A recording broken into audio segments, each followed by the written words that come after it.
Good morning. Well, this is an energy summit, right? So let's try this again. Good morning. Good morning. That's good. Thank you very much. I'd like to tell you a little bit about who we are, why we are doing this summit, what it's all about, and how we can get the maximum out of the next 2 days. And then my next task will be to introduce the first speaker. So without further ado, let me tell you a little bit about who we are. Many of you are familiar with Iclif, but for those of us who are not, we're going to get this working. Yes, there we go. The Iclif Leadership and Governance Center, as many of you know, was set up by Bank Negara Malaysia 10 years ago, and so this is our 10th anniversary year, to promote initially better leadership within the financial sector in Malaysia.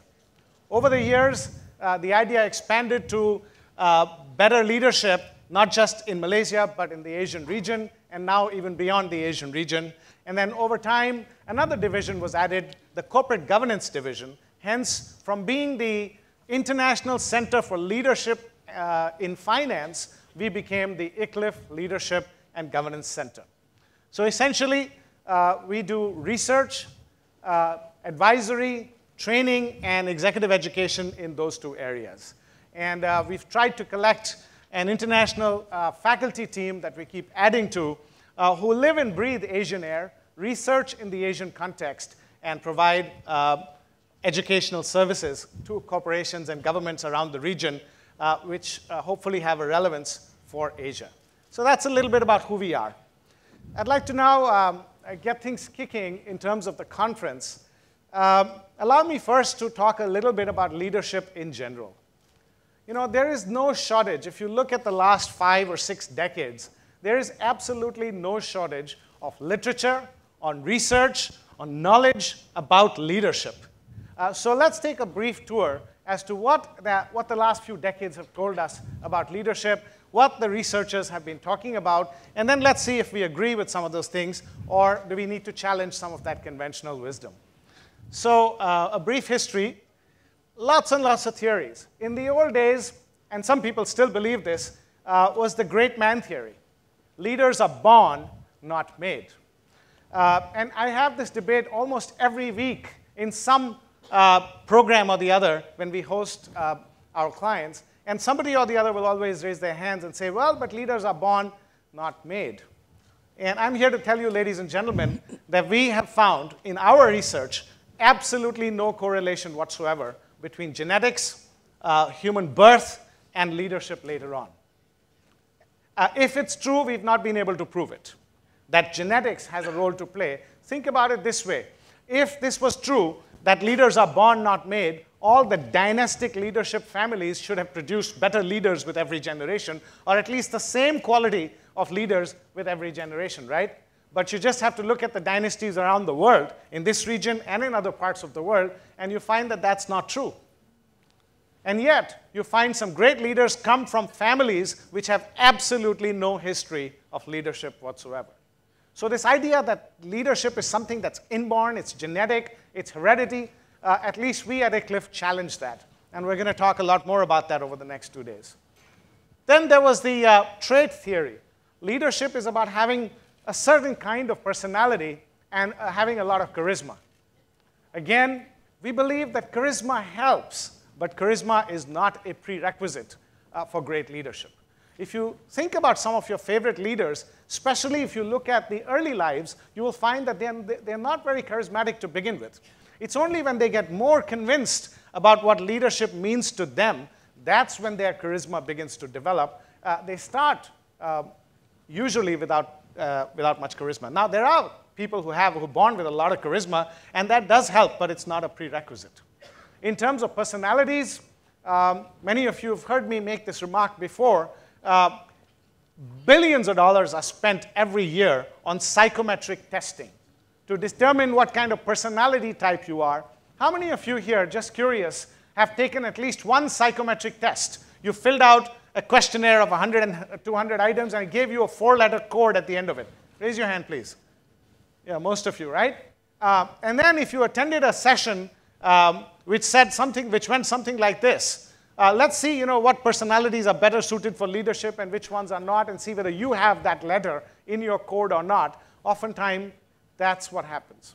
Again, with due respect, we have found that good leadership and bad leadership comes in all personality types. There is no one single personality type that is better or worse suited for leadership. Personality is like the clothes you wear. It's the outward image of a person. And we'll find today and tomorrow that leadership is much more deeper, much more internal. So that was the trait theory. And then comes the behavior theory. There was a good 10-year period when actually, this one lasted more than almost 2 decades, that it's all about past behavior. Competency modeling became the way to understand leadership.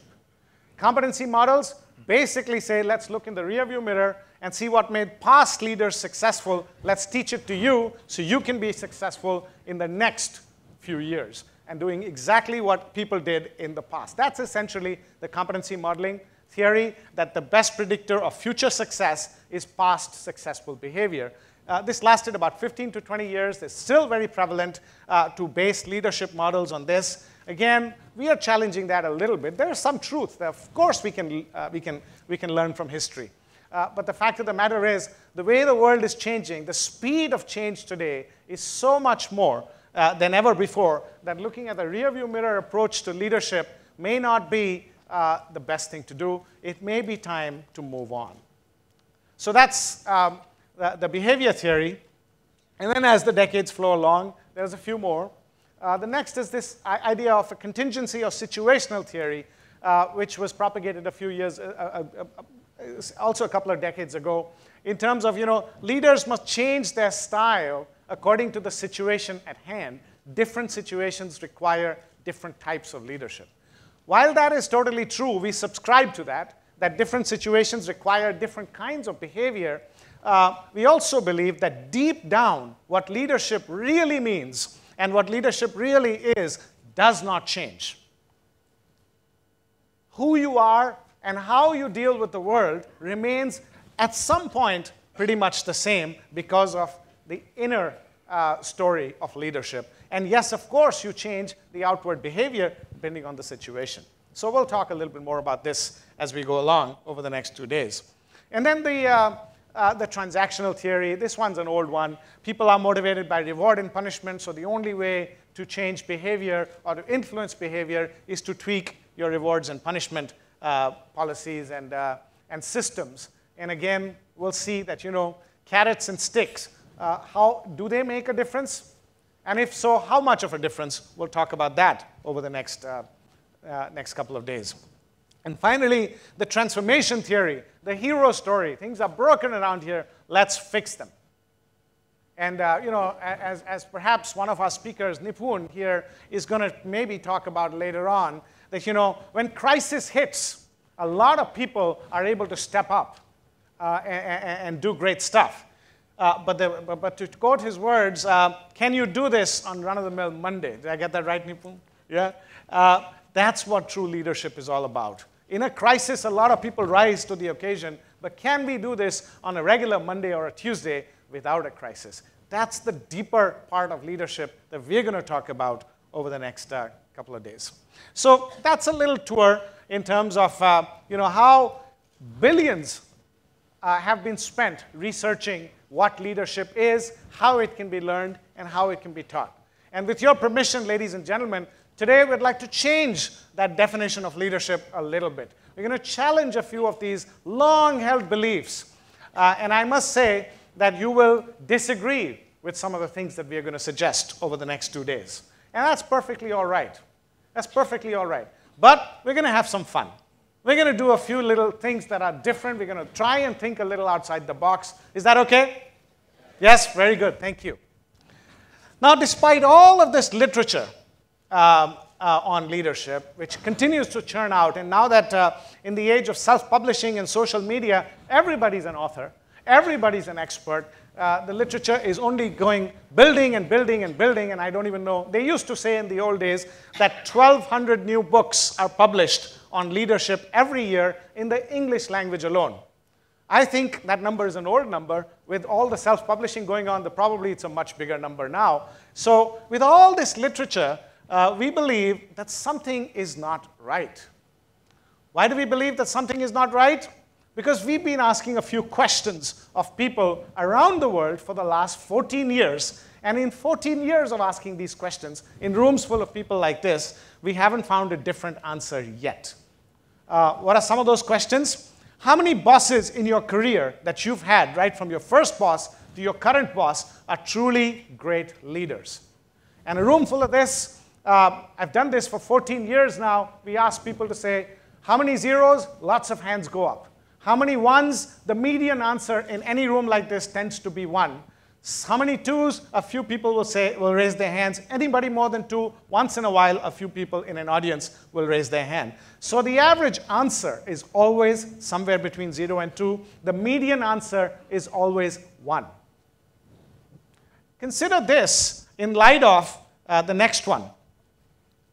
How much is spent every year on leadership development around the world? $80 billion. $80 billion, and the answer is 0, 1, or at best 2. All this literature, great man theory, trait theory, transactional theory, theory upon theory, you name it and there's a theory, and there's a model of leadership, and yet this is the situation. If you're thinking, so what? Consider this one. This is a question that we ask when we have in the corporate setup the CEO and the direct reports, the top management team.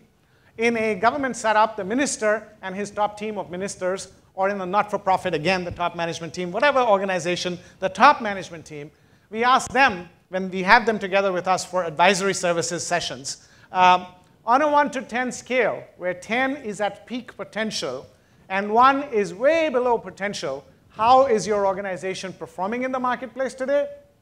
And here's the answer. 6.5 is the average we're getting over 14 years. Now, this question basically is saying, what we're telling these leaders, these captains of industry, when they're together as a team, is this. No more dollars for operating expenses, no more headcount. Add to those any other constraints you might have today. Are you, despite all that, as successful as an organization as possible? And the average answer we're getting is 6.5.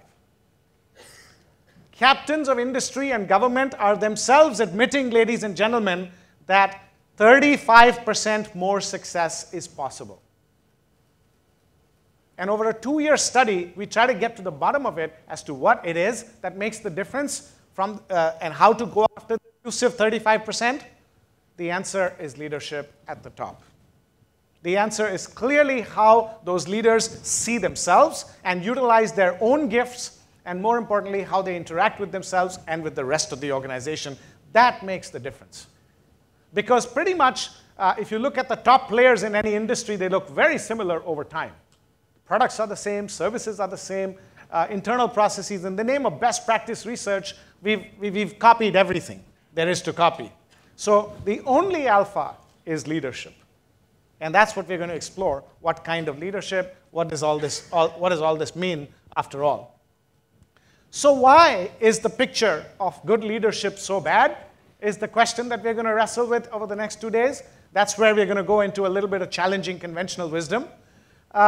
We believe it starts with the way we define leadership in the first place. So here's leadership according to the dictionary. Now notice some words here. A person who guides or directs a group. It's about directing other people.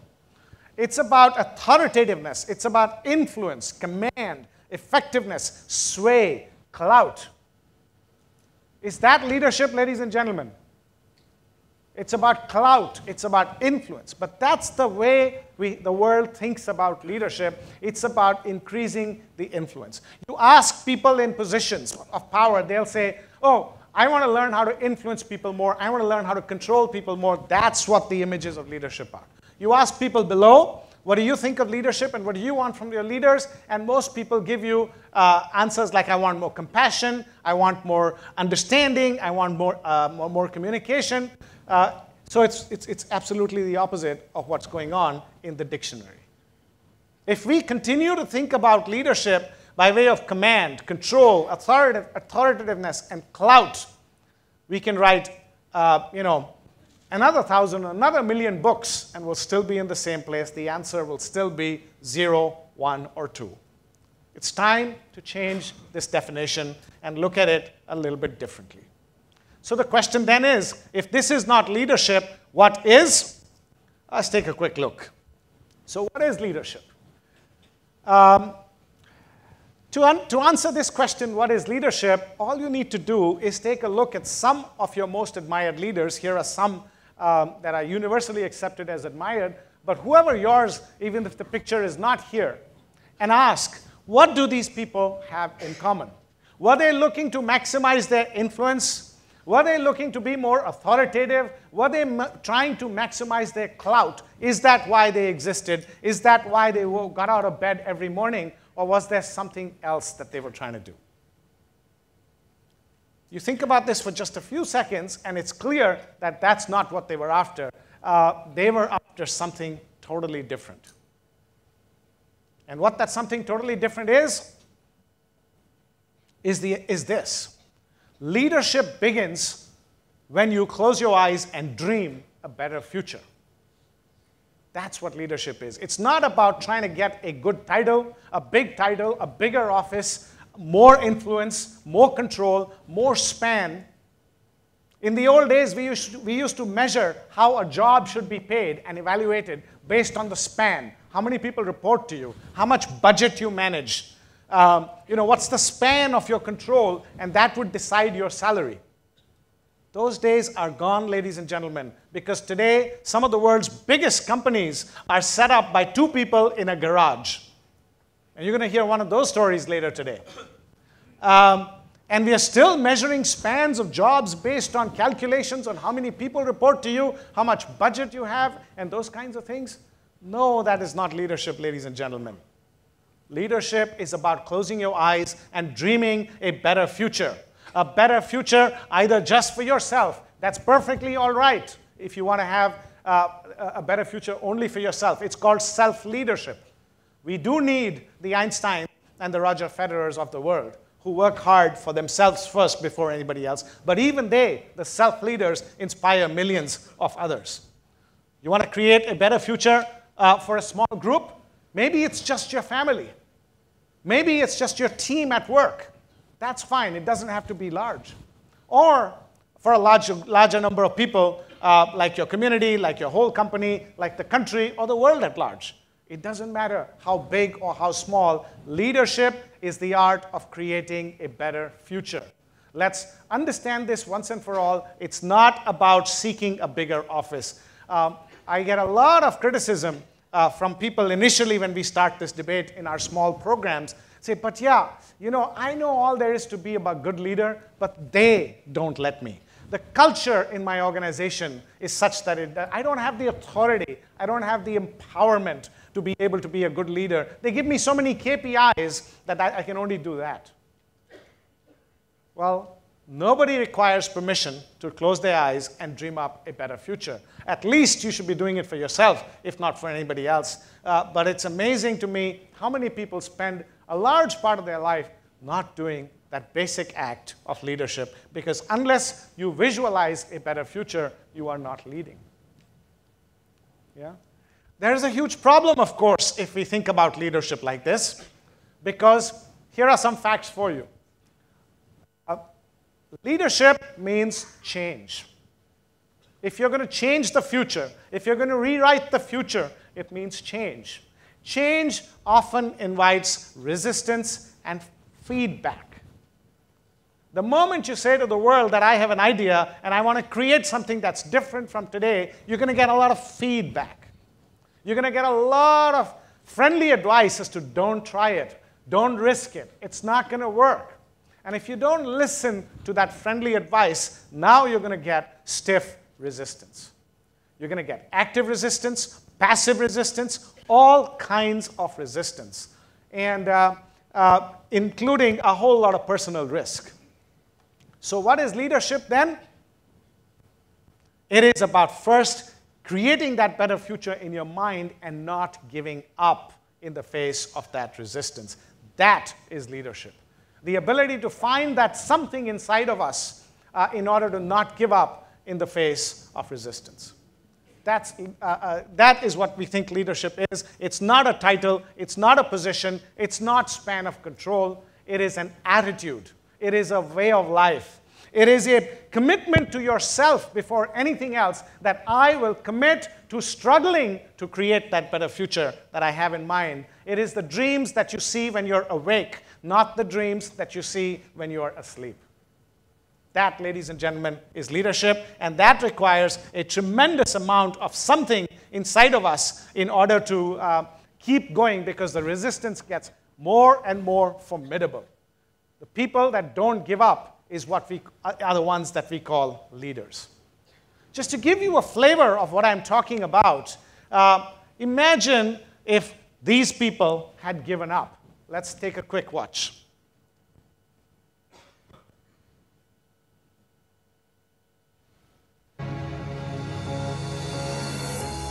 After being cut from his high school basketball team, he went home, locked himself in his room, and cried.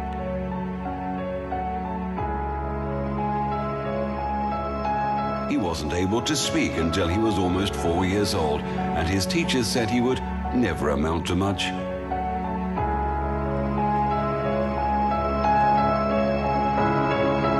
Was demoted from her job as a news anchor because she wasn't fit for television.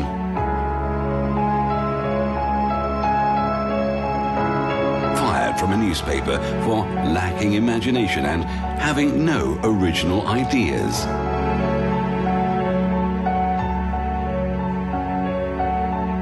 At age 11, he was cut from his team after being diagnosed with a growth hormone deficiency, which made him smaller in stature than most kids his age. At 30 years old, he was left devastated and depressed after being unceremoniously removed from the company he started.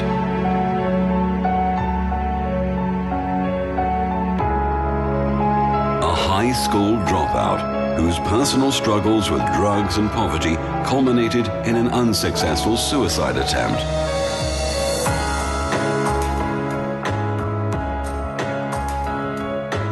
A teacher told him he was too stupid to learn anything, and that he should go into a field where he might succeed by virtue of his pleasant personality. Rejected by Decca Recording Studios, who said, "We don't like their sound. They have no future in show business."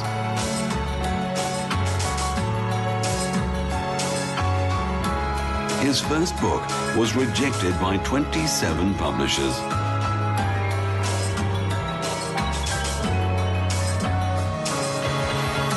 His fiancée died, failed in business, had a nervous breakdown, and was defeated in 8 elections.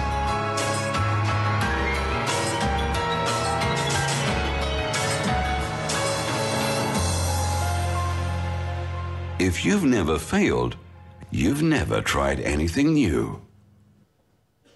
So I hope you're getting the idea about what leadership really is. It is an attitude. It is the attitude of not giving up. And that's, again, as I said, what we're going to explore over the next 2 days. So that's leadership. What is leadership energy? Let me define that a little bit, because that's the theme of this conference. And before I say anything about leadership energy, let's listen to one of the most legendary people of recent times and what he has to say. People say about you have to have a lot of passion for what you're doing, and it's totally true. And the reason is because it's so hard that if you don't, any rational person would give up. It's really hard, and you have to do it over a sustained period of time. So if you don't love it, if you're not having fun doing it and you don't really love it, you're going to give up. And that's what happens to most people, actually. If you really look at the ones that ended up, being successful, unquote, in the eyes of society, and the ones that didn't, oftentimes it's the ones that are successful loved what they did so they could persevere when it got really tough. And the ones that didn't love it quit because they're sane, right? Who would want to put up with this stuff if you don't love it? So it's a lot of hard work, and it's a lot of worrying constantly. And if you don't love it, you're going to fail. So you got to love it. You got to have passion. So I don't think you could say it any better than he said it. You got to love what you do, because otherwise, if you don't love it, you're going to give up because you're sane, right? Who wants to put up with this stuff if you don't love it? That's what leadership energy is made up of. Here's what Gandhi said. First, they ignore you, then they laugh at you, then they fight you, and then you win. The idea of not giving up. One of my favorite people in recent times, today is very difficult. Tomorrow is even more difficult. But the day after tomorrow is beautiful with a lot of sunshine. Most people die tomorrow evening. He said this to a large stadium full of people when he was addressing an SME conference a few years ago.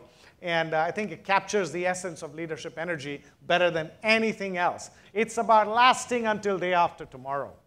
So what is leadership energy? I think we've already answered that question. It is the thing that does not allow you to give up, simply. If we can discover that thing that says, what is it that does not allow such people to give up despite the most formidable of resistance, that is leadership energy, and that is what we are going to discover through some usual and unusual sources, I might say, over the next 2 days. The questions we will try to answer today and tomorrow are this. Why don't the 1% give up? Because 99% of us give up, as Steve Jobs said, because we are sane. Yeah, we don't want to put up with this. It's not worth it. So why don't the 1% give up? What can we learn from them? Does spirituality and metaphysics have something to do with not giving up? Did we know something thousands of years ago, particularly in Eastern philosophies, that we've somehow buried and have forgotten? And what is modern science telling us about this leadership energy, if anything? That's what we're going to be talking about over the next couple of days. So there you have it, ladies and gentlemen. The first day is a unique opportunity, in my opinion, to listen to some great leaders who, with their leadership energy, changed the future, created better futures for themselves and for the people around them. And many of us are beneficiaries of their great leadership. Those are the stories we're going to hear today, and I think they're going to be incredibly inspiring from all of us. For each one of these speakers, there is so much to learn that I think is going to be really, really fantastic listening to each of these stories. Then on the second day, we will change gears, and we will look at how do we decode this kind of leadership energy. What is it actually made up of? And we'll take a tour into metaphysics, we'll take a tour into quantum physics, into neuroscience, and also some basic management philosophy, and see what we can glean out of that and what can we get and do for ourselves a little bit differently. That'll be day 2. The agenda, I believe you already have, so let me not go through it. All I'll say is that today we hope to close by about 5:15. But there will be opportunities to buy speakers' books throughout the day in the adjacent lounge, and there'll be an opportunity for book signing if you do choose to get your book signed. If you want to buy any of the books from the authors, that'll carry on after the day 1. And day 2 will close roughly at about 5 o'clock, and also book signing will continue at the end of day 2. So with that, let me just close with a few more things to remind you on. This summit will not offer any step-by-step formulas for personal success. This is not a traditional self-help conference. You will get a lot of ideas. You'll get a lot of thought-provoking data, but you'll have to make your own inference as to what that means for you. So no step-by-step formulas. At least for these 2 days, we're going to have to go along and let our thoughts wander a little bit. Main objective is to broaden our thinking, and the way to maximize your return on investment on these 2 days, if there was one thing I could say, it would be, please keep an open mind. You will hear data that will sound unbelievable. You will hear things that you will say, what?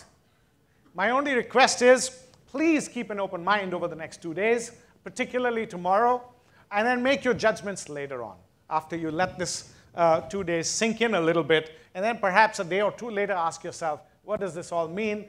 Does it mean anything? And if after those 2 days, after the conference, you still think that, no, I don't believe in any of this, I'll give you your opinion back. Is that okay? Can you keep an open mind for the next 2 days? Yeah? So sit back, relax, and absorb as much as you can, and I wish you a great 2 days. Thank you very much.